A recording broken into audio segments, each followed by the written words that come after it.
Well, UAE registered a dramatic victory and I hope कि Rohit Patel was watching. सच में मतलब आज जो हुआ वो एसोसिएट क्रिकेट में it was one of the best comeback I would say. मतलब इनफैक्ट मैं स्कोर बोर्ड पर मैचेस देख रहा था और स्कोर बोर्ड पे मैचेस देखते देखते जब मैंने देखा कि यार नामीबिया ने बहुत अच्छा स्कोर रख दिया है और यूएई से मैच हो रहा है. Obviously you would not want to watch that match. एक तरफ इंडिया का बांग्लादेश से मैच चल रहा है, एक तरफ साउथ अफ्रीका के सामने अफगानिस्तान जो है वो खतरनाक पारी कर रहा है. आपको रहमानुल्लाह गुरबाज जो है वो अफगानिस्तान का बेस्ट बैटर बन रहा है. मतलब सब कुछ चल रहा है और बीच में क्या चल रहा है, यूएई का मैच चल रहा है. और वो भी यूएई का मैच ऐसा चल रहा है जो कोई देखने में इंटरेस्टेड नहीं है. लेकिन अचानक से सारी centre of attraction cricket fans की जो एसोसिएट फॉलो करते हैं उनकी यूएई की तरफ आकर रुक जाती है. और इसीलिए मैंने कहा कि यूएई का मैच आई रियली होप कि रोहित पटेल देख रहे हो. आपको ना अंदर से वो इंटेंट चाहिए होता है, आपको वो बिलीव चाहिए होता है कि यार कर सकते हो. अब ना वो लर्निंग वर्निंग वाला टाइम गया. मतलब आपको पता है कि भाई एफर्ट लगाओगे तो क्या होगा, चाहे तो आप हार जाओगे और नहीं तो आप जीत जाओगे. आप अगर सोचते हो धीरे धीरे करके 50 ओवर तक ले जाते हैं, जहां तक पहुंचा फिर बोलेंगे कि हमारे लड़कों ने अच्छा किया. वी ट्राइड, नहीं हो पाया, बस वी ट्राइड. आज क्या हुआ आप देखो ना, नामीबिया जब बैटिंग करने आया तो 15 ओवर में एक भी विकेट नहीं गिरा था. एंड देवर अराउंड 135 140 ऐसा कुछ, एक भी विकेट नहीं गिरा था. फिर उसका उनका पहला विकेट गिरता है 142 पर. आपका पहला विकेट 142 पर गिरता है, आपको बेस्ट स्टार्ट मिल चुका है और आप उसको कन्वर्ट भी करते हो. आप 50 ओवर में 313 रन लगा देते हो. भाई 313 बोर्ड पर लगने के बाद हालत खराब हो जाती है. मतलब बिलीव मी, हालांकि मुझे देखकर वो बुरा लगा, आपको सुनकर ही बुरा लगेगा कि जहां पर ये एक पोस्ट डली हुई थी, मैं स्क्रॉल कर रहा था और ऐसा पोस्ट आया कि UAE registered one of the best comeback victory of you associate cricket, इस तरह से लिखा था. और फिर दोनों के स्कोर लिखे थे. नीचे एक कमेंट करा हुआ था कि नेपाल वुड हैव सरेंडर्ड. मतलब आई एम श्योर कि जिस बंदे ने वो कमेंट किया होगा वो नेपाल का ही होगा. वो दुखते हुए दिल से उसने ये लिखा होगा कि यार नेपाल सरेंडर कर देता अगर वो 313 देख लेता बोर्ड पर. एंड वी ऑल नो कि कितनी अच्छी चेजिंग टीम है नेपाल की. और वी ऑल नो कि मैच हारने के बाद अक्सर अक्सर वो लर्निंग वाला जो फेज एक है जो खत्म होकर ही नहीं दे रहा है. And it's like a very bad patch जिसको निकालने की बहुत जरूरत है. आज देखो ना आप, यूएई को सबने क्रिटिसाइज करा, यूएई को सब हल्के में ले रहे थे. यार बॉटम ऑफ द टेबल है, एक भी मैच नहीं जीती है, 313 उसके सामने लग गए हैं, इतनी अच्छी स्टार्ट. ऐसा भी नहीं कि लास्ट में होता है ना कि आपने बॉलिंग करी, शुरू में आपको विकेट्स मिल गए 2-4, फिर आपने लास्ट में कन्वर्ट कर दिया उस मैच को, किसी ने आकर के रन बना दिए और 313 बोर्ड पर लग गया. नहीं नहीं नहीं, ऐसा नहीं हुआ था. स्टार्ट से ही नामीबिया गेम में था, थ्रू आउट नामीबिया गेम में था, अच्छा टोटल नामीबिया रखता है. उसके बाद जब यूएई बैटिंग करने आता है तो 114 पर 5 विकेट गिर जाती है. मतलब ये यूं ही नहीं लोग कह रहे हैं कि भाई one of the best comeback है, ये इसलिए कह रहे हैं क्योंकि जब नामीबिया बैटिंग कर रहा था तो हर तरह से वो अच्छा था. भाई बोर्ड पर स्कोर अच्छा लगता है. फिर जब आपको यूएई बैटिंग करने आता है तो 115 114 पर आपकी 5 विकेट भी गिरा देते हो आप. मतलब 25 ओवर बच रहे हैं, आपके पास 200 रन करने हैं और आपके पास कितने 5 विकेट हैं, जिसमें से टेलेंडर्स ही हैं और आपके मिडिल ऑर्डर बैटर्स हैं. 1-2 विकेट और निकलेगी और मैच खत्म. यही वो मोमेंट होता है क्रिकेट में जहां पर आपको ये प्रूव करना होता है कि नहीं यार, इंटेंट मैटर करता है. अगर आप बिलीव करो ना, यू कैन डू इट. आप देखो पहले मैच में नेपाल को 250 रन के आसपास करने थे, आप 100 रन से हार जाते हो. अंदर वो इंटेंट नहीं था. आप थोड़ा सा आगे बढ़ते हो, यार 220 तक होता ना तो ठीक था, 20-30 रन ज्यादा पड़ गए, मुश्किल है क्या मैच जीत पाएंगे, चलो कोशिश करते हैं. यू स्टार्टेड, आपकी विकेट शुरू में स्टंबल हो गई, विकेट्स गिर गई और आपने कहा कि यार शेट यार अब तो नहीं हो पाएगा. मतलब बहुत लंबा टारगेट है, धीरे धीरे लेकर आगे बढ़ेंगे और अगर पहुंच गए तो ठीक, वरना मुश्किल है. That down shoulder takes half of the match away. वो जो आप पहले से ही हो जाते हो ना यार कि नहीं हो पाएगा अब तो बहुत ज्यादा है, मतलब मारने में जाएंगे तो विकेट गिर जाएगा, वो जो कॉन्फिडेंस आपके अंदर नहीं होता ना, वो मैचेस को लेकर चला जाता है. और वो पोस्ट मैच में दिखता है, वो पोस्ट मैच में दिखता है जब आप बोल रहे होते हो, वो दिखता है कि यार आपको ना शायद हाफ मैच में पता चल गया था कि यार नहीं होने वाला है. आई रियली होप कि ये मैच रोहित देख रहे हो. आई रियली होप कि इसने थोड़ा सा ना वो डाला हो कि यार अब हम धीरे धीरे बॉटम जा रहे हैं, हम ऊपर नहीं हो रहे, हमारे से नीचे वाली टीम हमसे बहुत अच्छा काम करके दे रही है. मतलब मैचेस नहीं जीत रहे थे वो, लेकिन जब जीते तो ऐसा जीते कि सब बात कर रहे हैं. और हो सकता है बात लोग करते भी आएंगे और अगली बार जब यूही खेल रही होगी लोग सीरियसली लेंगे. This is what we need. आप देखो ना, अभी अगर आप टीम की तरफ देखोगे, पिछले मैच में क्या हुआ, गुलशन झा ने आपको बचाया, बॉलिंग में भी बैटिंग में भी. मतलब एक आदमी कर रहा है, उसने बचाया. और दूसरी तरफ ठीक है रोहित पटेल के रन्स आए, बट क्या रोहित पटेल वाकई वो कैप्टनसी कर रहे हैं जिसकी जरूरत है.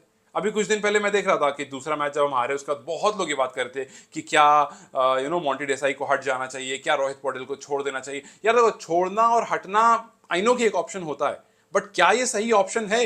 आई मीन सी, जब आप मॉन्टी डेसाई की बात करोगे, आपको याद रखना चाहिए कि पिछले साल जो भी कुछ हुआ था, जब आप अपना ओडीआई स्टेटस खत्म होने वाला था, जब आप बैक टू बैक मैचेस जीते थे, तो यही लोग थे जो अप्रिशिएट कर रहे थे, यही लोग थे जो बहुत प्रेजिंग कर रहे थे। और आज जब आप हार रहे हो तो यही लोग हैं जो क्वेश्चन करेंगे, जो सही भी है, करना भी चाहिए। यहां पर आप किस तरह से इसको फाइट करते हो, ये इंपॉर्टेंट है। भाई कैप्टन हम तो नहीं बनाएंगे, या कोच हम तो नहीं बनाएंगे, आप ही बनाओगे ऑब्वियसली, आप ही चूज करोगे ऑब्वियसली। लेकिन अगर यहां से आप फाइट बैक कर लेते हो, अगर इन मैचेस को देख करके आप सीख लेते हो कि यार जिस तरह से आज बासिल और विष्णु ने खेला है, जिस तरह से इन्होंने वो पकड़ कर रखा है कि नहीं यार पॉसिबल है, धीरे धीरे आगे बढ़ेंगे बट पॉसिबल है। आप सोचो ना, आपके पास विकेट भी नहीं है, आपके पास रिक्वायर्ड भी ज्यादा है, ऐसा भी नहीं कि रिक्वायर्ड कम, आपके पास रिक्वायर्ड भी ज्यादा है और विकेट्स भी नहीं है। भाई 6 से ऊपर का रिक्वायर्ड भी है, विकेट भी नहीं है, एक भी गिर गई तो मैच खत्म हो जाएगा और आप वैसे ही बॉटम ऑफ द टेबल हो, हार कर कोई खास होगा नहीं, आप नीचे के नीचे ही रहोगे। लेकिन अगर आप one match at a time लेकर चलते हो और आपको पता है कि नहीं बॉस ये हम कर सकते हैं, वी कैन डू दिस, आपको सिर्फ धीरे धीरे आगे बढ़ना है। सामने वाले ने मारा ना, ठीक है, उसने ऊपर ने मारा, टॉप ऑर्डर ने मारा, हम भी तो बैट्समैन ही है ना, सिंपल। सो आप देखो, दो तीन चीजें हैं। पहला, जब आप खेल रहे होते हो, हमें एक चीज समझ में नहीं आती है, मुझे खास करके, कि आप अपना ऑर्डर सेट क्यों नहीं रखते हो। कभी अनिल शाह को नीचे भेज दोगे, कभी ऊपर भेज दोगे, कभी मिडिल ऑर्डर में भेज दोगे, एंड यू एक्सपेक्ट कि आपका वो बैटर परफॉर्म करके दे। आपके पास सोमपाल कामी है, वो भाई साहब अच्छी बैटिंग कर लेते हैं, लेकिन आप उनको 10th डाउन में भेजोगे। मतलब मुझे ऐसा लग रहा है कि आपको ना अभी तक पता ही नहीं है कि आपका कौन सा प्लेयर कहां पर यूटिलाइज कर सकते हो, और शायद ये सबसे बड़ी प्रॉब्लम है। आपको अपने प्लेयर्स का नहीं पता, यू जस्ट डोंट नो कि हमारे पास अगर ओपनर्स 1 2 3 प्लेयर्स हैं, तो 4th 5th 6th जो है वो कहां पर स्टैग्नेंट होते हैं, वो कहां पर फिट बैठते हैं, वो कहां के लिए बने हुए हैं, आपको नहीं पता है। आप देखते हो यहां पर ऐसा, अच्छा आज को भेज दो, अच्छा यहां पर ऐसा, यार अनिल तू ना भी रुक जा, इसको जानते, अनिल तू रुक जा, इसको जानते, अनिल तू रुक जा, पता चला अनिल भाई 6th पर आ गए।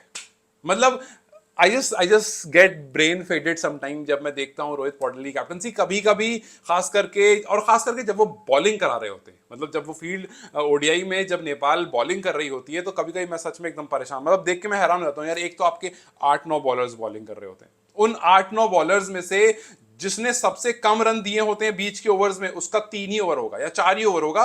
और जो फिर आपके मेन बॉलर्स हैं, अगर वो रन भी दे रहा है तो उसको आप लगाते रहोगे, नहीं भैया ये मेन बॉलर, अरे यार एक बॉलर है, इसने कम रन दिए, हो सकता है इसको परेशानी हो रही हो सामने वाले को खेलने में। मैं बार बार एग्जांपल देता हूं कि जब वेस्ट इंडीज आई थी, उसने कुशल पटेल का नाम लिया था कि इसको पढ़ना सबसे ज्यादा मुश्किल हो रहा था। आपको नहीं पता कि किसकी बॉल सामने वाले को ज्यादा परेशान कर रही है। अगर एक बंदे की कर रही है, उसको करने दो ना। किसी ने 3 ओवर में 12 रन दिए, उसको 1 2 ओवर और करने दो। अगर चौथे पे रन आ गया, आप छोड़ दो। नहीं, अगर आपका मेन बॉलर रन खा रहा है तो उसी को दोगे बार बार। मतलब कुछ बेसिक चीजें, जो चाहे बैटिंग की बात हो या बॉलिंग की बात हो, काफी बार ऐसा लगता है कि लॉन्ग फॉर्मेट में शायद रोहित को कुछ चीजें जो समझने और सीखने की जरूरत है, खास करके ऐसे मैचेस को देख करके जहां पर आप जब देखो कि यार, हो सकता है कुछ लोग बोले कि हाँ अच्छा वो दिन आ गए ना कि हम यूएई से सीखेंगे, मतलब यही रह गया ना हमारी क्रिकेट में।